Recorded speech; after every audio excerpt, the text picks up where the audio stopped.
Good afternoon. Today we will be reviewing our top stories from Studio G this week. It's the Friday review right here on Studio G Magazine, and it starts right now. Monday through Thursday, we bring to you stories at noon. But on Fridays, we bring you the week review. Live over the web from Greenspun Hall at UNLV. We are broadcast students, and this is our news show. Right here on Studio G Magazine, the week in review.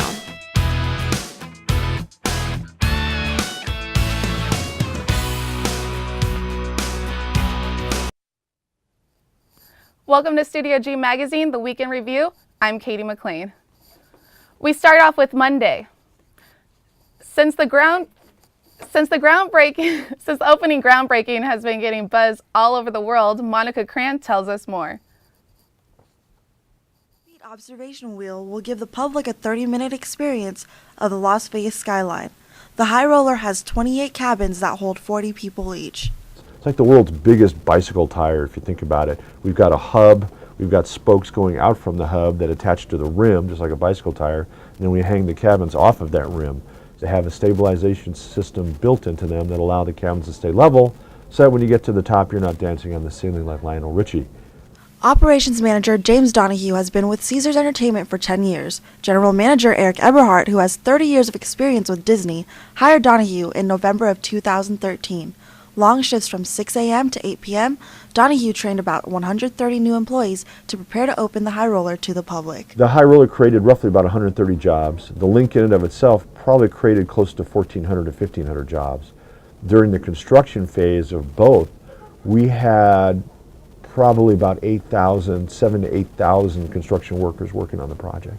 And we're still hiring additional people for special projects. For example, this upcoming weekend, we've got the Academy of Country Music holding their Party for a Cause music festival in our Link parking lot. They're going to take over the parking lot, have 2 stages, have international groups such as Rascal Flatts, Keith Urban, Florida Georgia Line, performing live in our parking lot. The attraction will allow alcoholic beverages onto the ride if it's purchased from the Link tenants or in a plastic cup. For Studio G, I'm Monica Cran.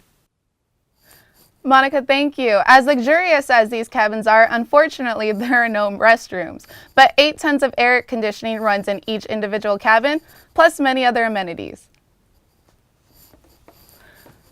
A popular musical has made its way into the Valley. Reporter Brandy Weeks shows us how one musical theater's classics has made its way into our own backyard. Life right in our own community. Les Miserables debuts tonight at the Summerlin Library and Performing Arts Center. The play became accessible in 2013 and excitement is high now that it's finally here. It's kind of a dream to be a part of this production. The songs that my character sings are ones that I've known forever and been singing for a long time, and so it has a very kind of special place to me. With a set costing $20,000 and costumes costing $15,000, the story of Les Miserables is sure to capture the audience's attention. Everybody listen! General Lamarck is dead. It's a very influential show. This show can be very sad, has a lot of moments that are really sad and really hard, but when you do it all the way through and watch it all the way through, you see like the beauty of that, because there's just these moments that are like breathtaking. Each cast member loved the portrayal of the characters in the story and have worked hard to make it just right. You journey through so many years with this character, and where you start and where you end is just such an epic journey. I love the process of going through that journey and really looking at how far you've come from the beginning. And I think that's what's satisfying about the book, and that's what's really incredible about the stage show as well. The cast is looking forward to an unforgettable opening night and to see it all come together. People here all watching you, everybody just embracing their characters, and you don't look at your co-stars as, you know, people that you've worked with and been in the dressing rooms with. They are those characters, and I think that's like the best experience. For Studio G, I'm Brandy Weeks. Thanks, Brandy. For more information, visit their website at signatureproductions.net. And now we move on to Tuesday. Moving on to some local news, concealed weapons at UNLV's campus have become a topic of interest, and there are strong opinions on both sides of the issue. Reporter Adara DePaulis tells us more. Join the upper and lower receiver. Engage the receiver pivot pin. Seat the takedown pin. Pull the charging handle reward. Seat the magazine into the magazine well. Return the changing handle forward. Painful memories and broken hearts. This is the place where family and friends come to see their loved ones. Recently, the chancellor and the state legislators did not pass the law of allowing concealed weapons on campus. The current law is that there are no weapons allowed on campus. That's in the Nevada revised statutes. And it's been, I know recently it's been through 2 legislative sessions, and they were upheld that there'll be no guns concealed or open carry at all on campus. Even though the ruling is intact, the issue on whether concealed weapons should be allowed on college campuses is still debatable between students and faculty. With the recent school shootings that have occurred, I think it is important for us to be able to protect ourselves, not only as students, but as Americans. At the same time, you don't want somebody that's not of the right mind to go off on a professor or go off on a fellow student and pull his gun and cause a mass shooting again. The tragic school shootings that have occurred throughout the years, such as Columbine, Virginia Tech, and most recently, Sandy Hook, has taken a toll on the nation. Dr. Joel Lieberman, chair of the Criminal Justice Department, thinks that allowing students to carry guns on campus will be more harmful than helpful. When people are in possession of guns, sometimes they'll feel encouraged to take actions that they normally wouldn't take. So if there was an unfortunate incident that occurred on campus, you might have someone who normally wouldn't become involved, which would be great if that person was able to prevent some violent crimes, mass shooting from happening, but that's typically not what happens. For Studio G, I'm Adara DePaulis. It seems like this is one of the many issues that Americans may never agree on. Falling from the sky is dangerous, but one local Las Vegas man has used his talent to put his name in a book for many to see. Reporter Elena Ledbetter had the opportunity to sit down with him to find out what, why, and how he broke his challenging record. The way that you can move and float and flip and twist and anything you want to do, that level of freedom is like absolutely nothing else. Flying is supposed to be impossible for humans, but UNLV alum Brad Hess made an exception to that rule, and he has a Guinness World Record to prove it. Who doesn't want to have a Guinness World Record? After 11 years of skydiving, the Vegas indoor skydiving general manager was ready to put his name in the book. When I realized that I could do this, I mean, it was only a matter of training. The previous record in the books was 37 somersaults in 1 minute. A number Brad already had beat before even entering the challenge. I was training and doing consistently 50. Friends, family, and coworkers were by his side cheering him on. He's got the gangle arms, is what we call it. Really long arms, really long legs, and he's skinny, so he's like the perfect body type for flying. Finally, on February 8th, Brad somersaulted his way into the Guinness Book of World Records. And I did 53 front flips in 60 seconds. This is the wind tunnel that Brad broke his record in. Underneath me is the fan that projects the 100 to 120 mile an hour winds. The winds that are comparable to a hurricane, just without the rain. Indoor is an excellent simulation of the free fall aspect of outdoor skydiving. So it will replicate the sensation, the movements, and everything of the free fall aspect. Through life, Brad has learned that you never know what the future holds until you pursue it. Who knows? It could be something like winning a Guinness World Record. You don't know what your future is until you find it. And don't peg yourself into what you think you're going to be at 19 years old. Reporting for Studio G, I'm Elena Ledbetter. Thanks, Elena. Brad and his crew at Vegas Indoor Skydiving aren't stopping with one record. They're currently training to beat several others, and Brad hopes to put their names in the Guinness Book of World Records very soon. That wraps up Tuesday. After this short break, we'll be right back for more Studio G Magazine. Stay with us. I'm Chelsea. I'm Toby. It's your boy Miles Lowe. Crystal McGuerza. King Louie here. This is Don Conquer. 3 P's in Pod. The Miles Lowe Midweek Show. The King Louie Show. The Revolution. Combox Radio with Crystal May. KUMV. The Rebel HD2. Come listen to us at therebelhd2.com. It's indie rock, pop rock, and underground hip hop, R&B mix, electronic and dance music. Click on the listen link and there we are.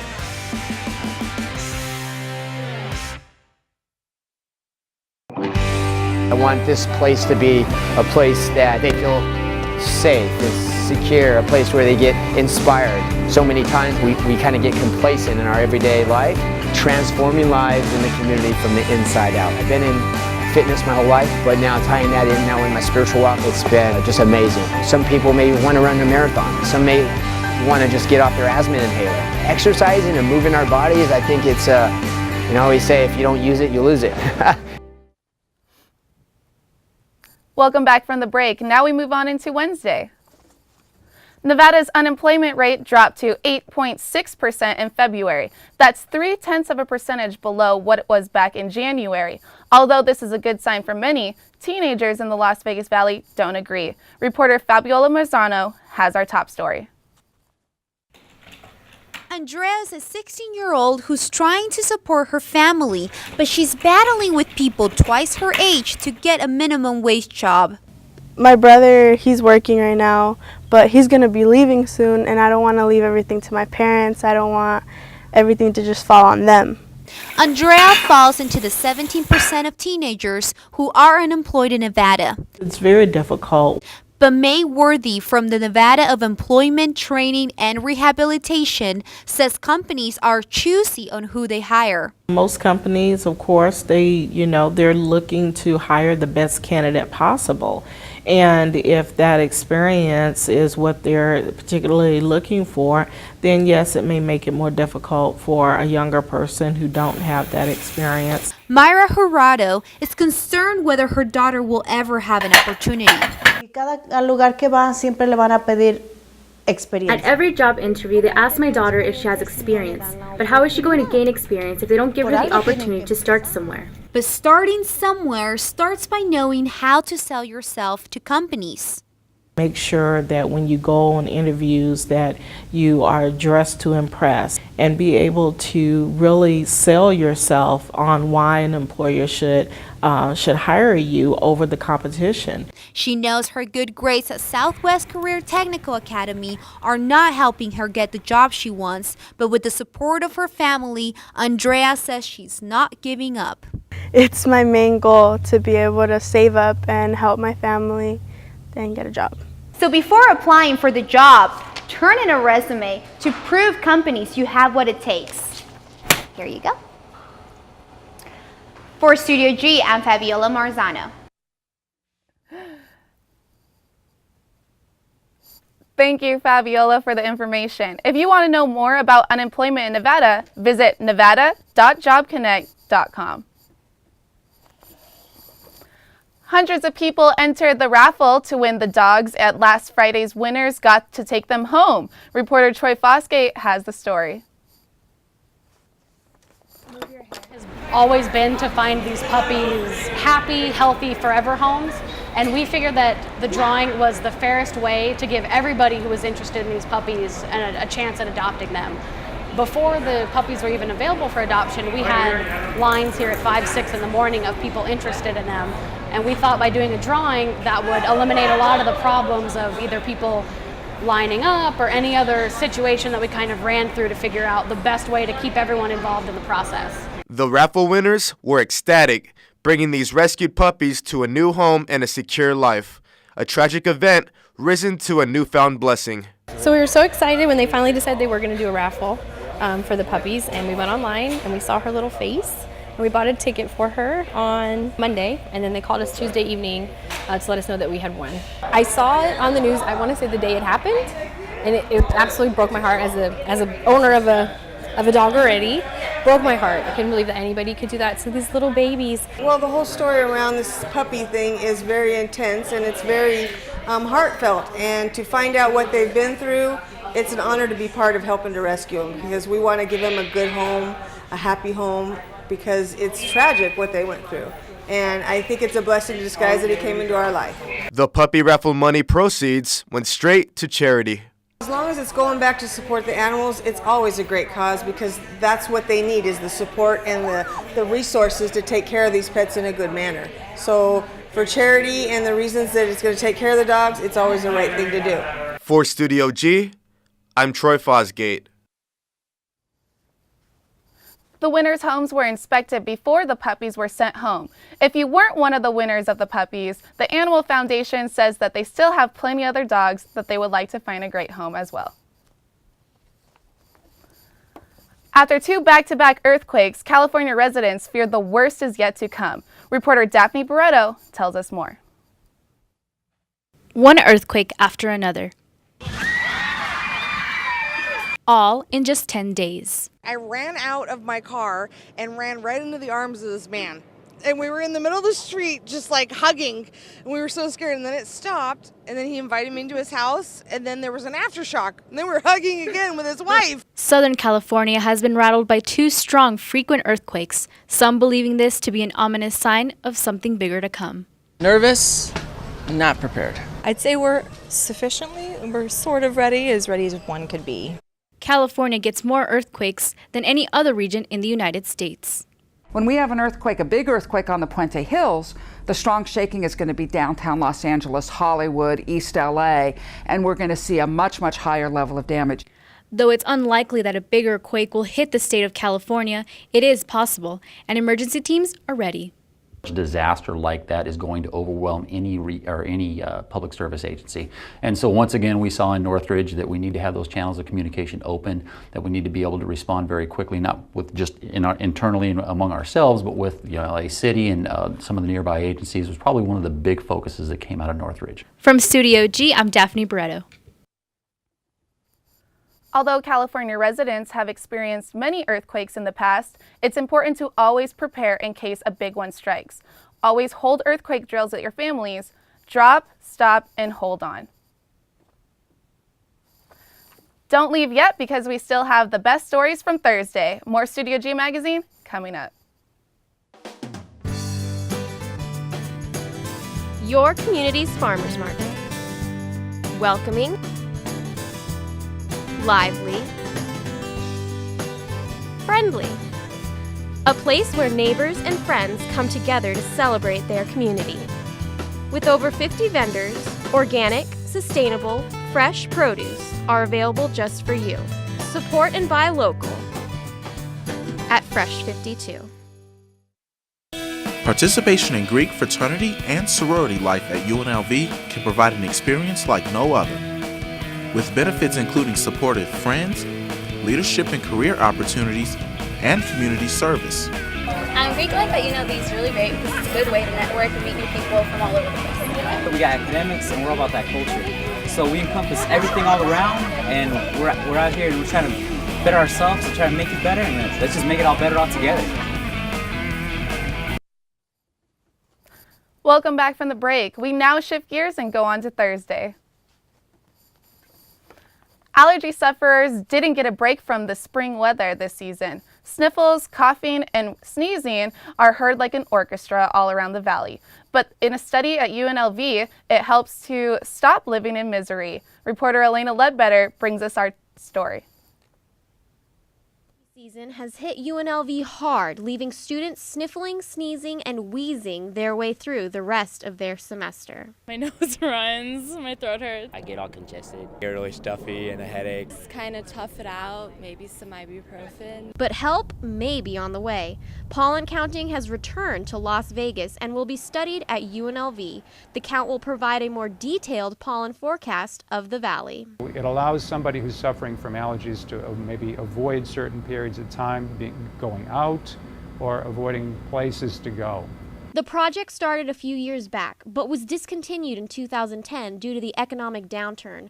Now, Dennis Bozolinsky, director of the School of Life Sciences, and his team are using funding from their partner, the Clark County School District, to continue it and further their pollen research. Their best samples are collected by their air sampler kept on the roof of the Juanita Greer White Hall. The team here at UNLV used these air samplers to better monitor the pollen and mold count around the valley. Orifice in the sampler which suck the air inside of the sampler, so the pollen and these particles gonna be attached on the tape, and it keep rotating, and after 7 days, it's gonna finish 1 ton. That's how we collect the samples. After the air samples are collected, team member and graduate student Fred Jin collects and logs the pollen data. Because right now we are in the pollen season, and mulberry is like a big problem right now. And if you want to have a look at it, you can see a lot of mulberry pollens here.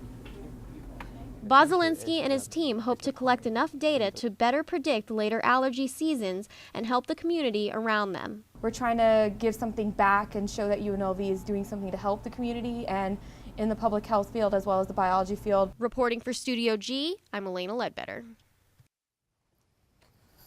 Bozolinsky and his team are in the process of being licensed with the Allergy Bureau so that they can send out their data to be observed and analyzed from a national level. The team hopes to have their latest research and data on CCSC's website soon for the public to view whenever they want. Rape and sexual assault are becoming a growing concern at college campuses. But the UNLV Police Department is taking matters into their own hands and offering a class to women in case they ever come face to face with a scary situation. Girls on Guard, a female self-defense class, was held by the UNLV Department of Police Services. Open to all female students, faculty, staff, and community members, this class was intended to help women feel safer and better prepared if faced with a dangerous situation. Get away! No! We have 7 techniques that we go through where we have the students come in and we teach them the techniques one by one. According to the National Institute of Justice, only 40% of the 2,500 schools surveyed offer sexual assault training like the one taught here. And most training isn't available to students. Have a male police officer come in who's our bad man. He's wearing the nice padding, and so the students get to practice against him. And that is, I would say, the best part of the class is that real scenario-based training that gives them that fear. Participants were eager and willing to learn and practice the hands-on self-defense techniques, including UNLV student Jada Langston.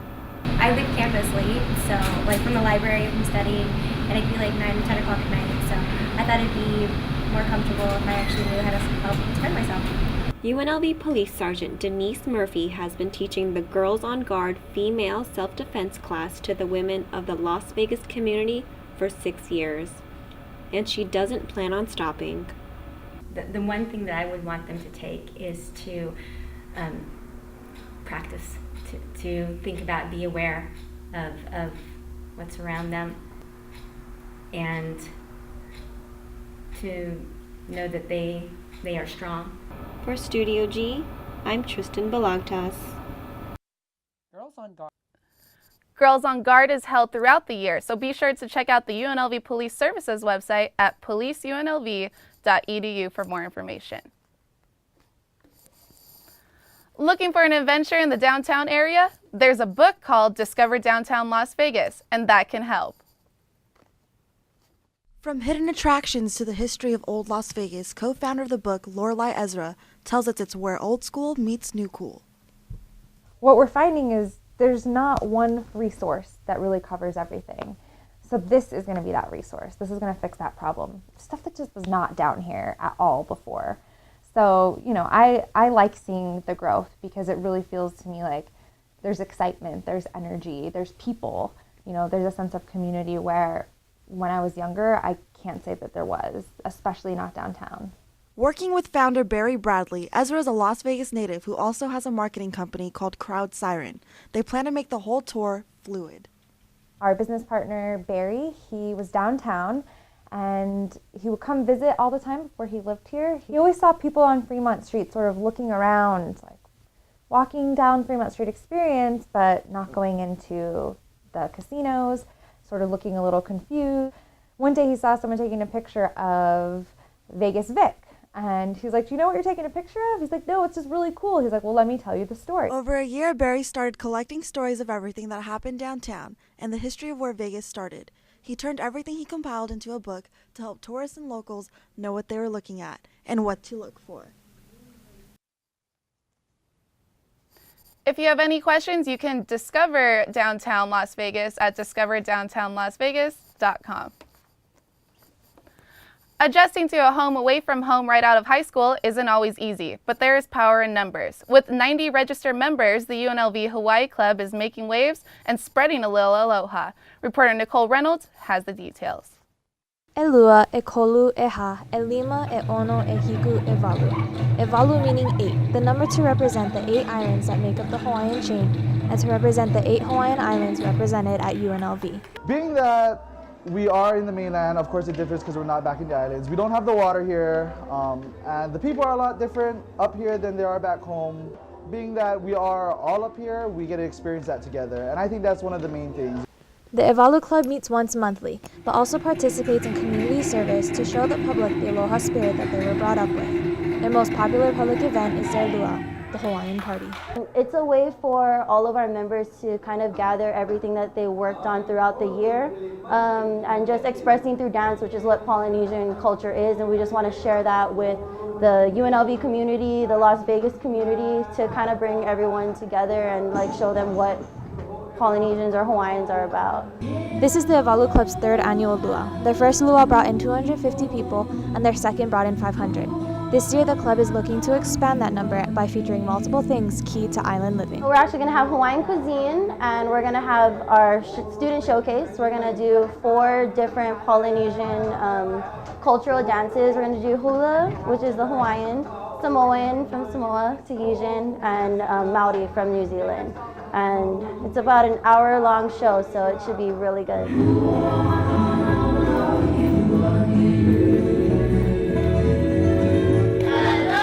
For Studio G, I'm Nicole Reynolds. This year's luau will take place April 19th in the Student Union Ballroom. To purchase tickets, email the Alahihu Club's ticket chair, Janessa Halsey, at halseyj@unlv.edu. Last semester, we introduced a new series where I explored the riches of Nevada's history to celebrate its 150th birthday. Well, now I'm back for Season 2 of Studio G's original with my series, Battleborn. Side by side, going 3 feet a day. Those are the working conditions. Can you imagine that? That's how they're working down here. Way out in the land of the western sun, where the wind blows wild and free, there's a lovely spot, just the only one that means home sweet home to me. Home means Nevada, home means the hills, home means the sage and the pine, right in the heart of the golden west. Home means Nevada to me. Today on Battleborn, we visit the El Dorado Canyon Mine. Well, that's the weekend review we have for today. Tune in next Friday where we'll bring you the highlights of this week's review right here on Studio G Magazine. I'm Katie McLean. Have a good weekend, Las Vegas.